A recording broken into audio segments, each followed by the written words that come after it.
Welcome back to Coffee with Mbuvi. My name is Mbuvi na leo niko na Ben Mula, story tamu tamu ametuambia juu ya Westgate.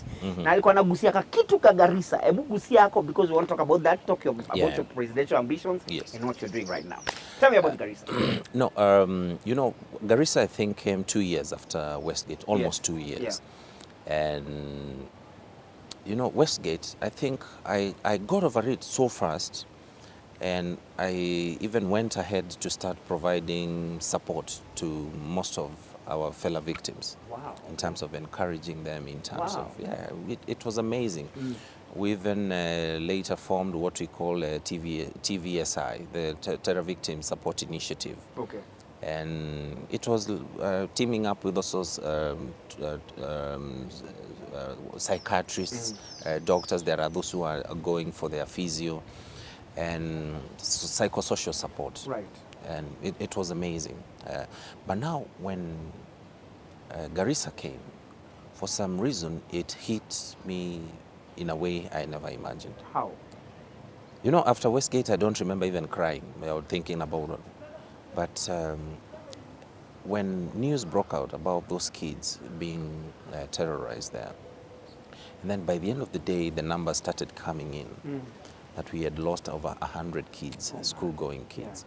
It hit me in a fashion I never imagined.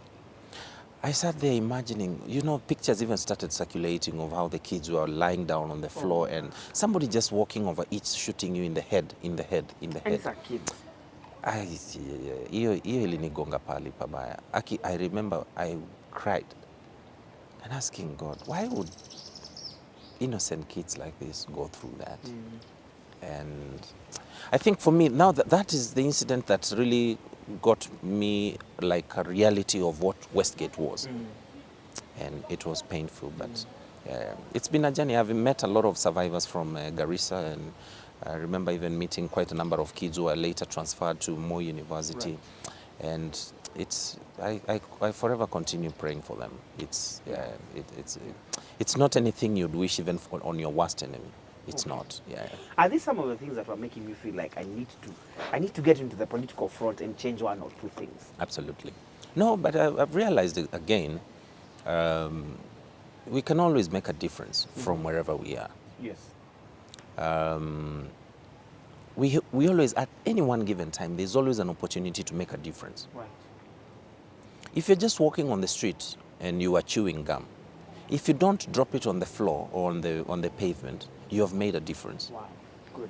Because garbage begins to pile up just by one person dropping chewing gum, then the next one maybe had a piece of paper from the bank or an ATM slip, another one had a matatu receipt. Before you know it, we have a pile. Yes. So there is always a small way to make a difference. Right. The problem is we have given politics too much prominence at the expense of virtues and values. Right. Is that why you wanted to? Yes. Tell me about that journey a little bit. When I was in Form 3, at the top of Kiamundu Hill, hapo tulikuwa mahali there used to be a very beautiful spring where water is flowing from the rocks. Right. And I remember sitting there with a friend of mine called Alex. He was in Form 4, I was in Form 3. And as we were, you know, it's an amazing view. From there you can see Mount Kilimanjaro. Over here you can see the plains all the way to the Yatta Plains that stretch to Mutito in Kitui County. Right. It's an amazing view from the top there. And I remember telling him that one day I'll be the president of this country. And he laughed, he thought it was a joke. Yes. When he found my name on the ballot, for Senate, Makueni, in 2013, he called me and told me, you know, bro, I always thought you were joking, but now I realize you are serious. Yeah. But what made you change from, because I remember the campaign was I started off presidential. Yes. Now that's something one day I'll do an exclusive on this, or maybe even capture it in a book if God grants me the time. Maybe this one and it's now. You know, I was a member of the UDF party. And what is UDF? The United Democratic Forum. Right. This is a party that much later, you know, ignorance is bliss, bro. Yes. What did you do much later? Ignorance is bliss. Si mimi nimeona chama imetengenezwa, you know, I had started off my campaign, then now there is a new political party, then I decided to join the political party. And everything went well. Until I realized a couple of things later. One, UDF had been formed by the people who were running the country that time. Okay. At the front line is a gentleman called Professor Nick Wanjohi. He was one of the Kibaki's, I think he was Kibaki's private secretary. And there was also, you know, these people, they call the system. The system. Sasa, Mudavadi was in ODM. Yes. Then he insisted on they must go for the party primaries across all the 47 counties. So I think that was not agreeable to the party leader then, Raila. They insisted that primaries itafanyika Nairobi, Kasarani, one convention. So Mudavadi left ODM, and then he came and joined UDF. So we were excited, we welcomed him. And when he came to UDF, we told him that you also believe in democracy, and I know it's the same that you believe in. Yes. So we're also going to do party primaries in all the 47 counties. Wow, smart. Kumbe hapo ndio mambo ilianza kuharibika. Kuna mambo mingi siwezi kutaka kusema, but it reached a point it became risky and dangerous. And I remember that time the registrar of political parties, my name was actually removed from the roll, the register of the party members. Wow. So I had mobilized. Nilikuwa nimemobilize, nilikuwa na mafans. So nimemobilize vijana twende tupige makelele hapo kwa registrar. So akaniambia, Mulwa, you know you're a young man. You're like my son. Yes. Lucy Ndungu was the registrar of political parties then. You're like my son. You have a long way to go. Don't start fighting these people. And I heeded her advice. So I called back my troops. Niko na team loyal mpaka leo. I called back my troops and we agreed, let's shelve this for now, look for something else. So we agreed and we settled on running for Senate here in Nairobi. Right. Then I joined, because I'd been expunged from the register of UDF, I joined NAC, Mamangilu. Right. When I went there, and we met, and she's been a very supportive, and she's an amazing woman. We agreed I'm running for Nairobi Senate, and she was running for Kitui Senate then. But now there came a challenge. When NAC teamed up with TNA and URP, then there was a lot of reorganization in terms of which party was fielding which candidate were. Oh my, okay. Yeah, so again, there were consultations. And Mamangilu told me it is not possible for her to field me here in Nairobi as a Kamba. And TNA had picked my current boss, Governor Sonko, as the Senate candidate. URP did not have a candidate. Yes. So it was a very last-minute decision actually to shift base to Makueni. Right. How I survived to make it to number 3 is still a miracle. Congratulations, though. Yeah, I was number 3 after 2 giants. In fact, my race was tougher than the presidential.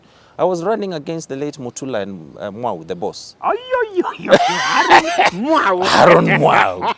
And good job. The late Mutula Kilonzo. Yes. Yeah, I was number 3, and it's been exciting.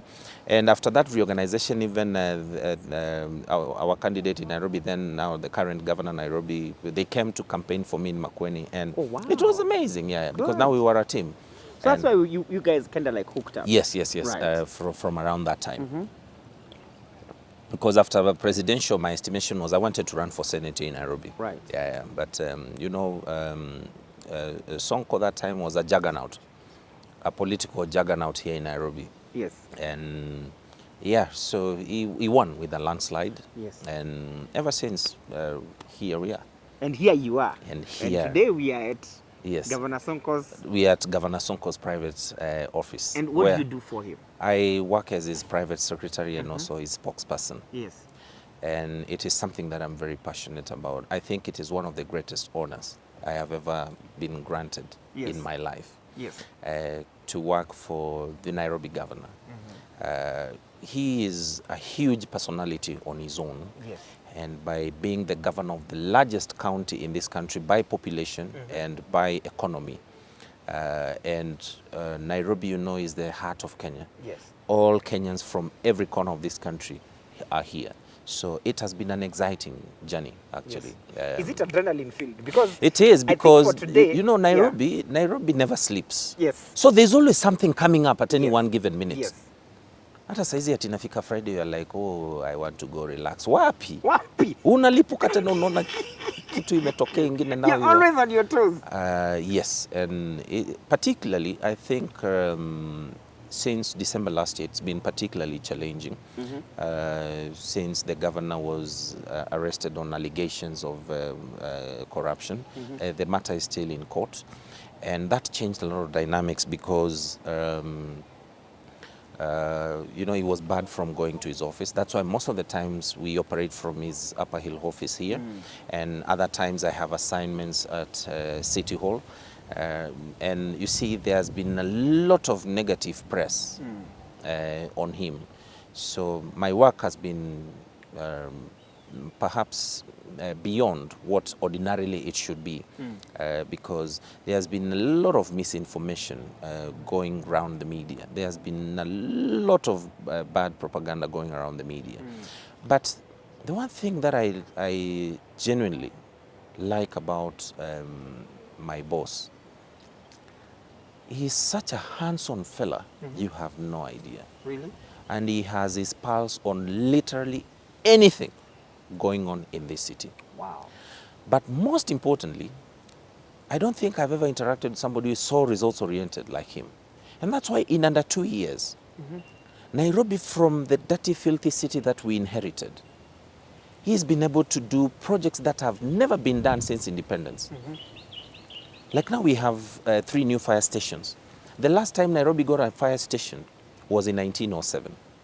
What? Yes, ile iko pale Tomboya ni ya 1907. What, 13 years ago? Yeah. What? He delivered 3 new fire stations. Alihurumia, unajua yeye ni mtetezi wa wanyonge. Alihurumia wamama vile wanakaa kwa matope. Saizi hata ukienda Muthura, even recently I saw a feature in the newspapers about how vendors suffer, especially during the rain season. He has built new markets. We have a new market in Mwariro. We have Karandini. We have the new Wakulima market. Personally, it is fulfilling. It's amazing. And, you know, there's one of the reasons I ever dreamt of getting into leadership is to pursue justice. And my core assignment at the moment focuses so much on ensuring that people get accurate information. Right. I naturally have zero tolerance for any form of injustice. So by nature, I feel bad when I read lies in the newspapers or I watch lies on TV, yet the facts are very different. Nairobi has changed under Governor Sonko. Right. You go to Eastlands, places that had been neglected for 30, 40 years. He's done new roads with cycling lanes and clean drainage. And if you remember, in 2016, when Kidero was still governor, Nairobi used to flood even in the CBD. Oh, wow. Last year, 2019, the long rain started since October, and they ran up to around April 2020. And there was not one single case of flooding in Nairobi. Wow. Because he has always been planning ahead. And he has been focusing on really what matters.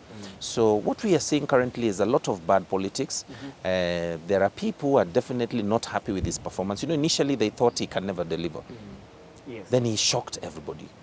And by any standards, if you look at some of the reports, like from the Office of the Control of the Budget, the Nairobi County government has way outperformed even the national government. Wow.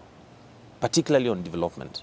And despite the budgetary constraints, he was able to ensure that these resources were no longer being stolen, but going to do the actual work. Right. That, of course, rubbed the cartels the wrong way. The wrong side. There are people who have bought properties in this city from collecting money from City Hall for no work done.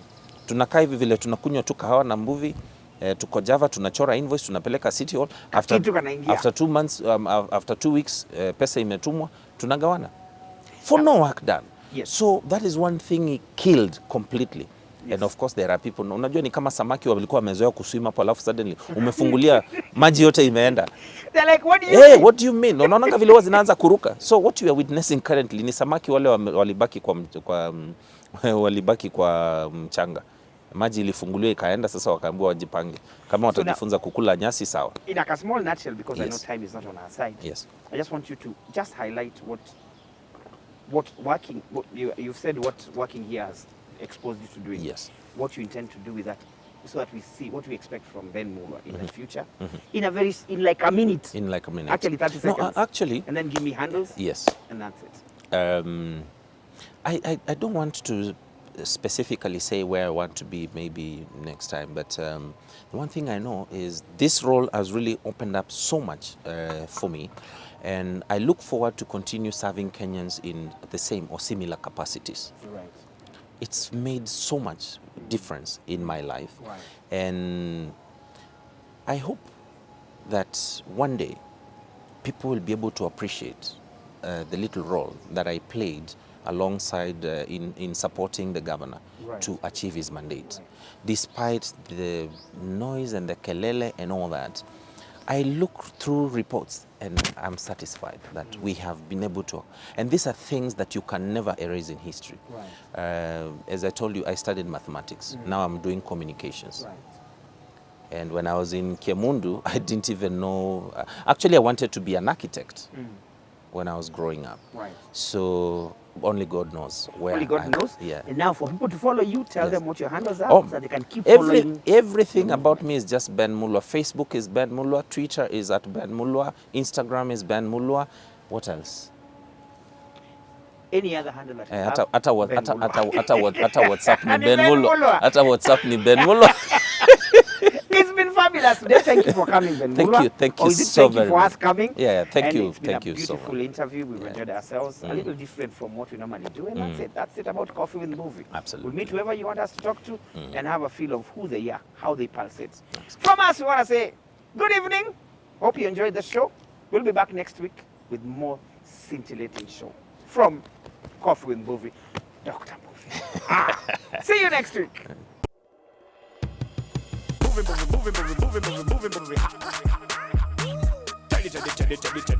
Teddy.